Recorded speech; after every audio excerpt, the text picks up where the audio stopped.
Welcome to our channel. Today we how to budget with Priceline step by step clearly. Open your web browser and navigate to the Priceline website.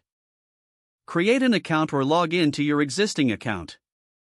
Explore the home page to familiarize yourself with the various budgeting tools available.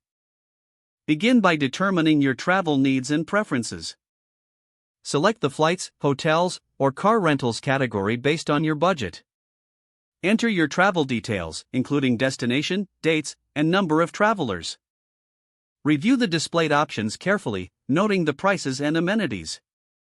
Use the filter options to set a budget limit for your search results.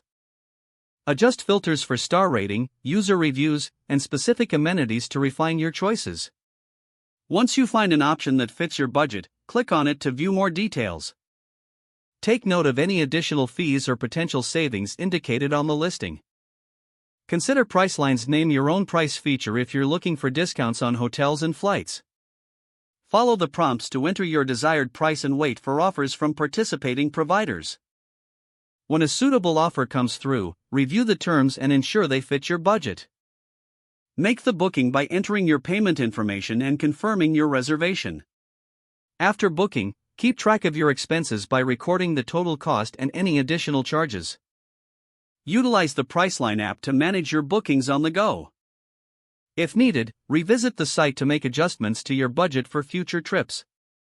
Review your experience and consider how you can budget more effectively next time. Implement these steps for future trips to maximize your savings with Priceline. If the page does not load, refresh the browser or try again in a private or incognito window. Make sure you are using the correct email address, then retype it carefully to avoid small typos.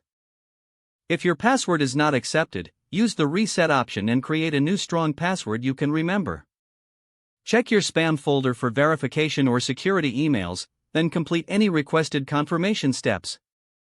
Enable two-factor authentication if available to improve account security and reduce unauthorized access risk.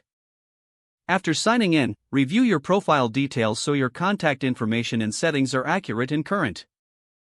If you see an error message, note it down and try again after restarting your device and internet connection. Log out when you finish, especially on shared devices, to keep your account and payment information secure. Don't forget to like this video and subscribe to our channel for more step-by-step tech guides.